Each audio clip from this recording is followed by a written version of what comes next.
The Ford F-150 has been the best-selling vehicle in America for over 40 years.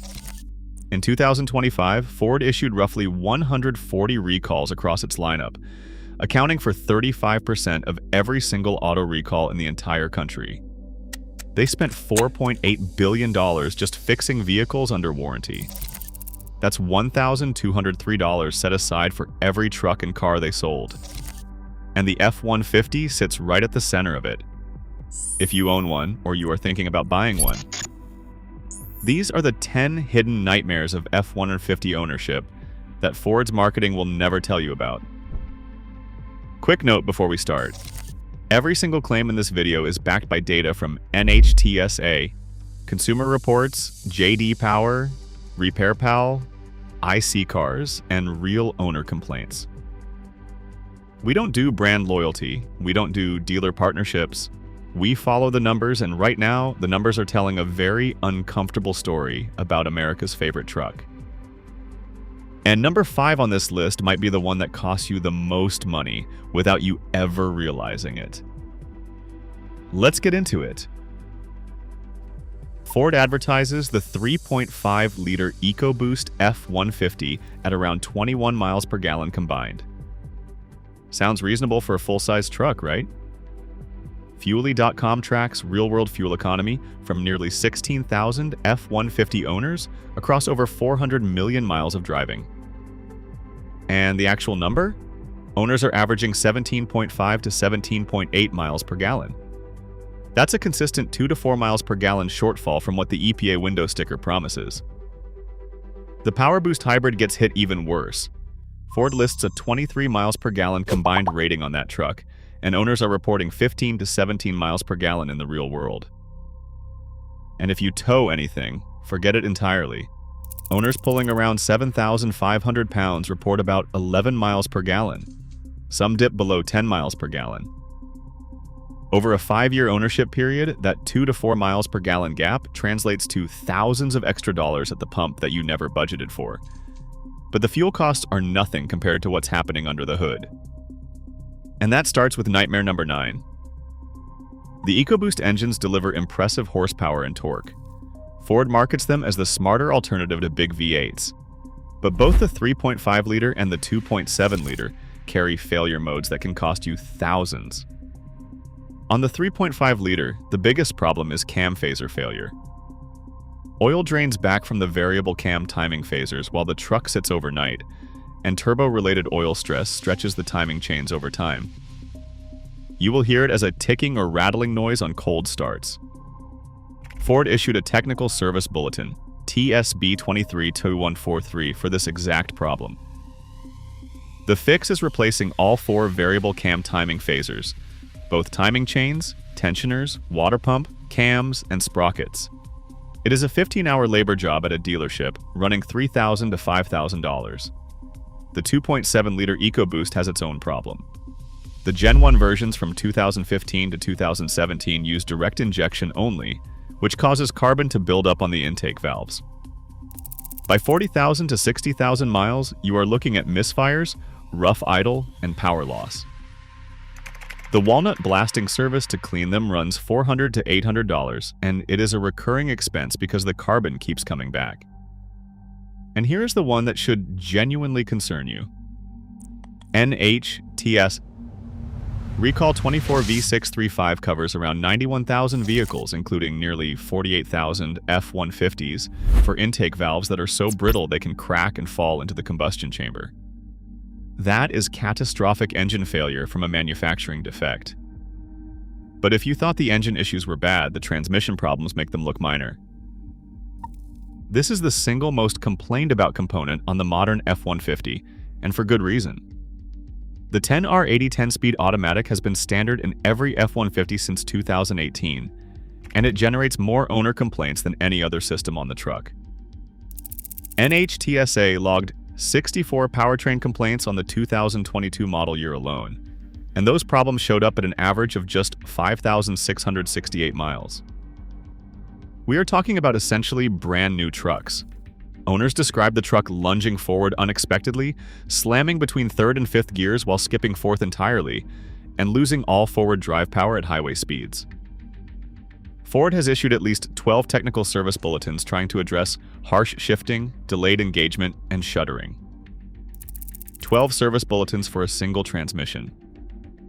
The root cause is a poorly designed clutch cylinder drum where a bushing slides out of position and destroys a Teflon seal, causing hydraulic pressure loss. The aluminum transmission housing is softer than the steel clutches inside it, so the damage gets progressively worse over time. In early 2026, NHTSA expanded its investigation to cover over 1.27 million F-150s for sudden downshifting that causes rapid deceleration and rear wheel lockup. The repair costs? A reflash runs $150 to $300 and usually does not fix it.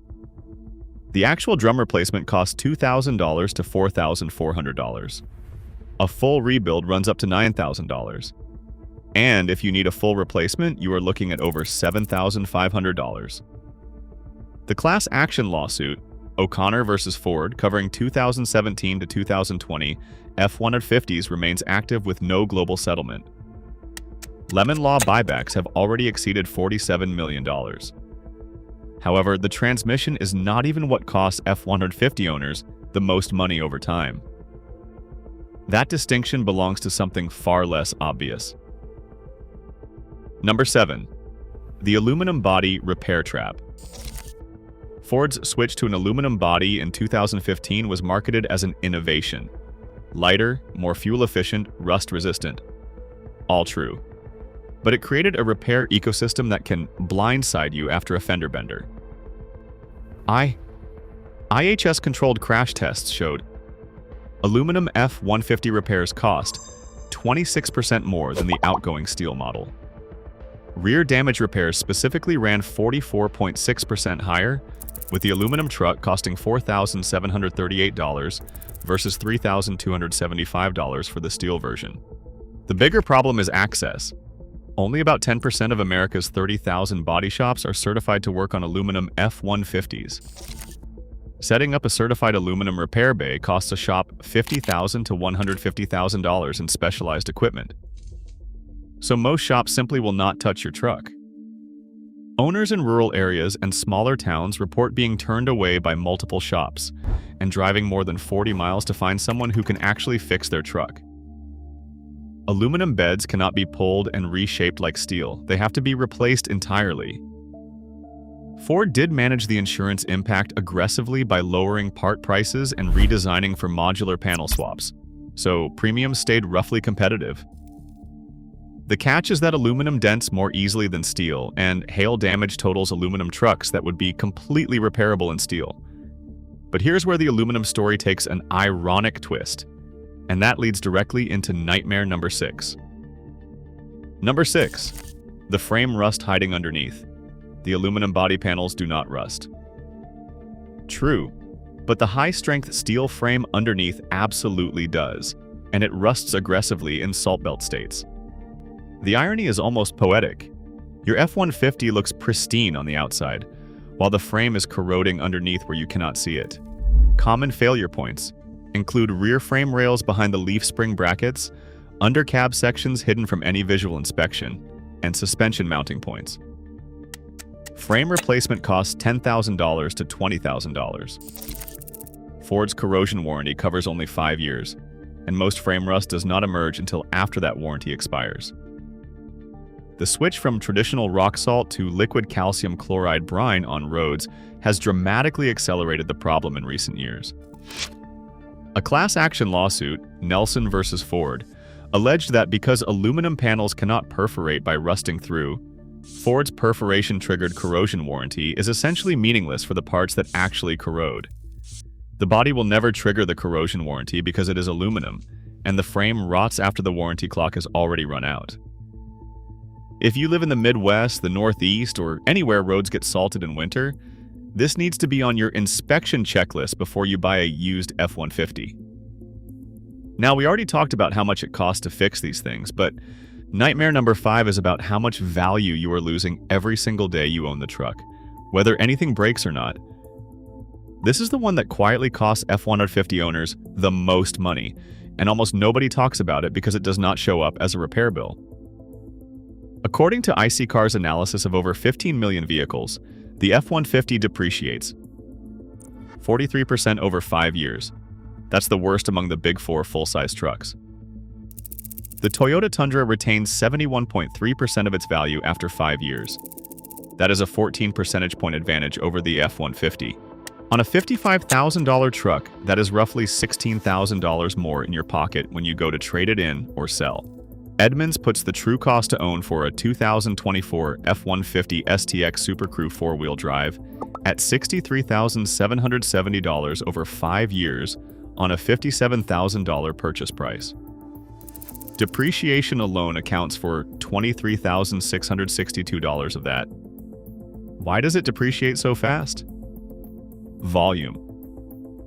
Ford builds and sells so many F-150s that the used market is constantly flooded with supply. Toyota builds far fewer Tundras, so used inventory stays tight and values stay high. Trim level matters too. The Raptor only loses about 15% over 5 years. The XLT holds reasonably well. But the Platinum trim depreciates roughly 46%. Those luxury features simply do not hold value in the used truck market. And the depreciation gets even harder to swallow when you factor in what it costs to keep the truck running day to day. RepairPal tracks annual maintenance and repair costs across thousands of vehicles, and the F-150 comes in at $788 per year. That is the highest among all 4 major full-size trucks. The Tundra costs $606 per year. The Ram 1500 comes in at $691 per year. The Silverado hits $714 per year. And the F-150 sits at the top at $788 per year. The Tundra costs $182 less per year. Over 5 years, that is nearly $1,000 in savings on a truck that also holds $16,000 more in resale value. And these are averages. They do not include the $3,000 to $5,000 cam phaser repairs, the $4,400 to $9,000 transmission rebuilds, or the $6,000 APIM infotainment module replacements that happen outside of warranty. Those are the bills that turn a $788 average year into a $5,000 nightmare year. But speaking of that infotainment system, that is exactly where nightmare number 3 comes in. Sync 4 problems on the F-150 go beyond annoying. They are a safety issue. In May 2025, Ford recalled over 1,075,000 vehicles, including 2021 through 2024 F-150s, because a software defect was causing backup camera images to freeze, delay, or go completely black while the truck was in reverse. The nhtsa documented 195 owner complaints and 18 accidents tied to that defect. Then in August 2025, Ford issued its largest recall of the year, covering 1.4 million vehicles, for backup camera hardware failures caused by a loose circuit board connector inside the camera module. Owners on F-150 forums describe screens freezing on the Ford logo at startup, the system rebooting mid-drive, losing navigation, audio, and camera feed all at once, and Bluetooth audio cutting out whenever they adjust the climate controls. One owner documented needing to reset the system roughly 9 times in the first few months of ownership. Replacing the APIM module, which controls the entire infotainment system, costs around $6,000 out of warranty. The over-the-air update process compounds all of this. Some owners report year-long gaps between updates. Others have had updates get stuck mid-installation for weeks.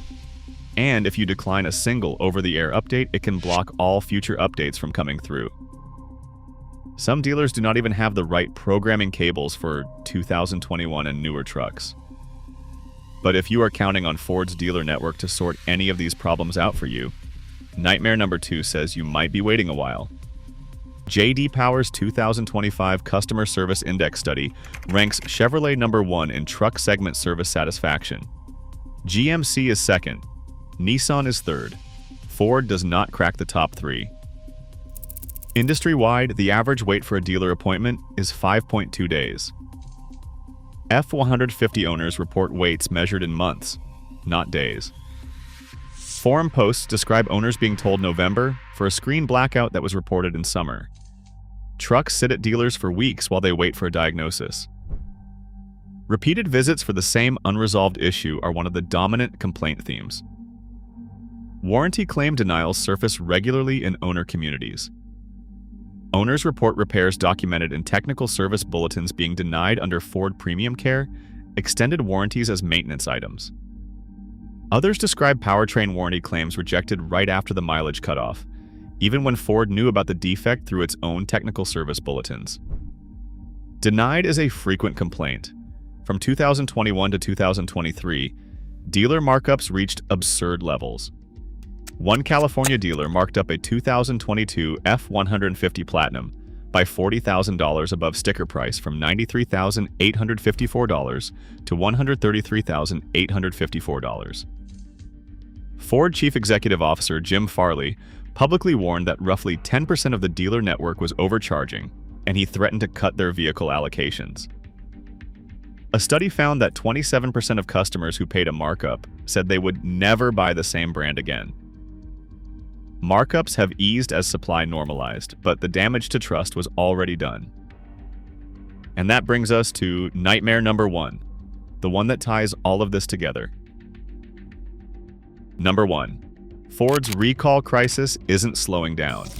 Everything we just covered, the transmission failures, the engine defects, the infotainment blackouts, the frame corrosion, all of it connects back to one systemic problem. Ford has a manufacturing quality crisis, and the F-150 is its highest volume product. Ford surpassed GM's previous all-time record of 78 recalls before the middle of 2025, and kept going to roughly 150 recalls by the end of that year. NHTSA fined Ford $165 million in November 2024 for responding too slowly to a backup camera recall, affecting 620,000 vehicles. The 2021 F-150 is the worst model year, with over 900 total problems and defects logged on carcomplaints.com and more than 25 NHTSA recalls.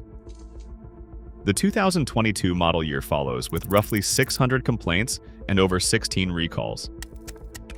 Consumer Reports rated the F-150 hybrid at just 7 out of 100 for reliability, making it their least reliable vehicle for 3 straight years.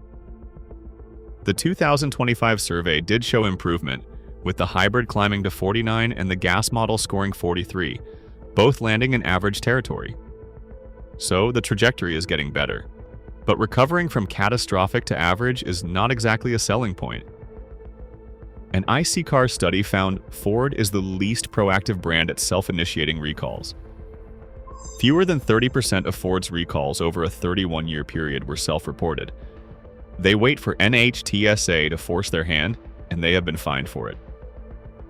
This is not about individual defects anymore. This is a pattern. Look, the Ford F-150 is still a capable truck. There is a reason it outsells everything else on 4 wheels. But best-selling has never meant most reliable, and the data makes that very clear. If you are buying, stick to 2024 or newer model years, where complaint counts are lowest. Avoid 2021 and 2022 models. Budget for higher maintenance costs than the competition. And if you are in a salt belt state, get that frame inspected before you sign anything. Subscribe so you do not miss the next breakdown.